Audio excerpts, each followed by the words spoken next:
حضرت سیدنا بلال حبشی رضی اللہ تعالیٰ عنہ کا نام زبان پر آتا ہے تو بے اختیار بے ساختہ ایک سرتاپا عاشق رسول ہستی کا تصور قائم ہو جاتا ہے۔ ایمان لانے اور غلامی سے آزاد پانے کے بعد عاشق بے مثال حضرت سیدنا بلال رضی اللہ تعالیٰ عنہ نے اپنی زندگی کے حسین ایام نبی پاک علیہ الصلوۃ والسلام کی خدمت میں گزارے، لیکن وصال ظاہری کے بعد جب نبی پاک نے دنیا سے پردہ فرما لیا تو ہجر رسول نبی پاک کی یاد ایسی تڑپاتی تھی کہ اس درد اور اس تکلیف کی تاب نہ لا کر آپ مدینہ منورہ سے ہجرت کر کے ملک شام کے علاقے داریا میں آپ تشریف لے گئے، وہاں سکونت اختیار فرمائی۔ کچھ عرصہ گزرا، خواب میں مدینے والے آقا علیہ الصلوۃ والسلام تشریف لائے۔ آقا نے بہت خوبصورت انداز میں ارشاد فرمایا، یعنی اے بلال یہ کیا جفا ہے، کیا ابھی وہ وقت نہ آیا کہ تم میری زیارت کے لیے حاضری دو؟ اللہ اکبر، آقا کی یاد ہی تو تڑپا رہی تھی جو حضرت بلال حبشی وہاں نہ ٹھہر سکے، اب نبی پاک خواب میں آ کر کہہ رہے ہیں کہ اے بلال کیا وہ وقت نہیں آیا کہ تم میری زیارت کے لیے حاضری دو؟ عاشق بے مثال جب بیدار ہوئے تو بس نبی پاک کی وہ پیاری باتیں، وہ الفاظ کانوں میں رس گھول رہے تھے، فوراً مدینہ پاک کی طرف سفر شروع کر دیا، رخت سفر ماندہ اور دیوانہ سوئے مدینہ چلا۔ اللہ اکبر، جیسے ہی مدینہ منورہ کی فضاؤں میں داخل ہوئے، وہ نورانی فضائیں حضرت بلال حبشی داخل ہوتے ہیں تو دل کی دنیا جو ہے وہ زیر و زبر ہونے لگی، پھر نبی پاک کی یادیں ستانے لگی۔ جیسے ہی پیارے آقا کے روضہ انور پر پہنچے تو اب ضبط کے بندھن ٹوٹ گئے، آنکھوں سے آنسوؤں کا تار بندھ گیا، چہرہ جو ہے مزار مبارک کی دیوار سے مس کرنے لگے، اس خاک پر مس کرنے لگے۔ اب حضرت بلال جب جیسے ہی مدینے پہنچے، لوگوں کو اطلاع مل گئی، خبر پھیل گئی کہ موذن رسول مدینے آ گئے ہیں۔ گلشن رسالت کے دونوں مہکتے پھول سیدنا حسنین کریمین یعنی امام حسن اور امام حسین رضی اللہ تعالی عنہما بھی تشریف لے آئے۔ حضرت سیدنا بلال نے بے ساختہ دونوں شہزادوں کو اپنے سینے سے لپٹا لیا، پیار کرنے لگے۔ شہزادوں نے کیا فرمائش کی، اے بلال مدینے آئے ہیں، ہمیں ایک بار پھر ہمارے نانا جان کے زمانے میں جو آپ ہمیں اذان سناتے تھے، اے بلال ایک بار پھر وہ اذان سنا دیجئے۔ اللہ اکبر، اب حضرت بلال کیسے انکار کرتے، انکار کی گنجائش نہ تھی، شہزادوں کا حکم تھا۔ چنانچہ حضرت سیدنا بلال رضی اللہ تعالیٰ عنہ مسجد نبوی کی چھت پر اس حصے میں تشریف لے گئے جہاں وہ نبی پاک علیہ الصلوۃ والسلام کی حیات ظاہری میں اذان دیا کرتے۔ جب حضرت بلال حبشی نے اپنی اذان کو شروع کیا، اللہ اکبر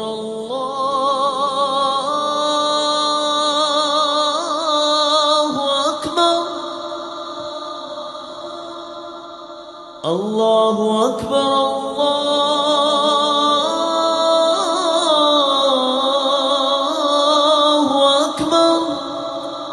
اللہ غنی، جیسے ہی مدینہ منورہ کی گلیوں میں اذان بلالی کی گونج ہوئی، گلیوں میں جب یہ آواز گئی تو لوگوں میں خلبلی مچ گئی، بے تاب ہو گئے لوگ، سب کو دربار رسالت اور دور رسالت یاد آ گیا۔ لوگ اپنے گھروں سے باہر نکلنے لگے اور بچے اپنے ماں باپ سے پوچھنے لگے کہ ابی جان حضرت بلال حبشی آ گئے ہیں، ہمارے آقا کب تشریف لائیں گے؟ اذان جیسے جیسے آگے بڑھتی گئی، مدینہ منورہ کی فضائیں تبدیل ہوتی چلی گئیں۔ حضرت بلال حبشی اب پکارتے ہیں، اشہد ان لا الہ الا اللہ، اشہد ان لا الہ الا اللہ،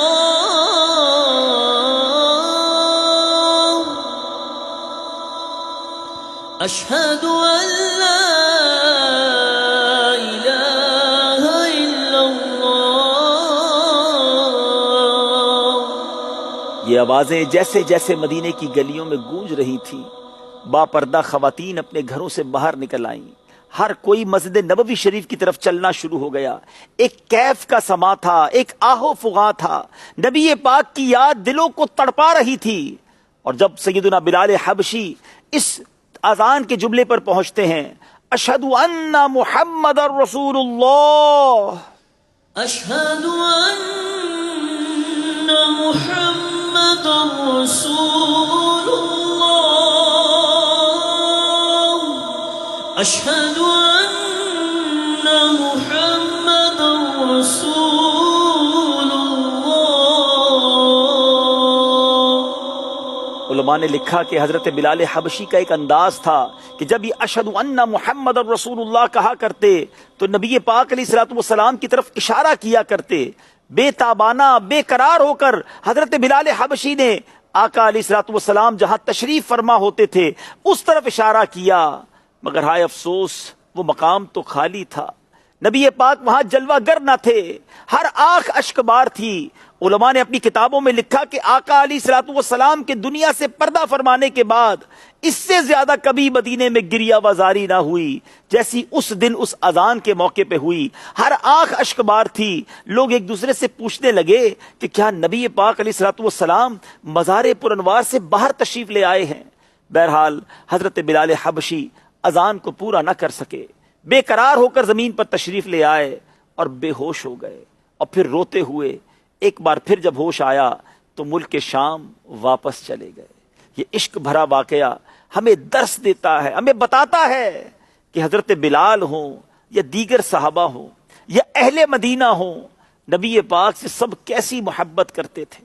اور آج میں اور آپ مدینے جانے کے لیے ترس رہے ہیں کیونکہ اپنے وطن میں چین نہیں آتا. حضرت بلال حبشی کا کیسا سوز تھا, کیسی بے قراری تھی کہ انہیں مدینے میں چین نہیں آتا تھا. ہر گلی میں ہر جگہ نبی پاک کی یاد ستاتی تھی کیونکہ انہوں نے شب و روز آقا علیہ الصلوۃ والسلام کی خدمت میں گزارے تھے. اللہ پاک حضرت بلال حبشی کے عشق اور آپ کی دیوانگی کا ذرہ مجھے اور آپ کو نصیب فرمائے. یہی تمنا امیر اہل سنت اپنے اشعار میں کرتے ہیں نا, جاہو جلال دو نہیں مالو منال دو, سوزے بلال بس میری جھولی میں ڈال دو.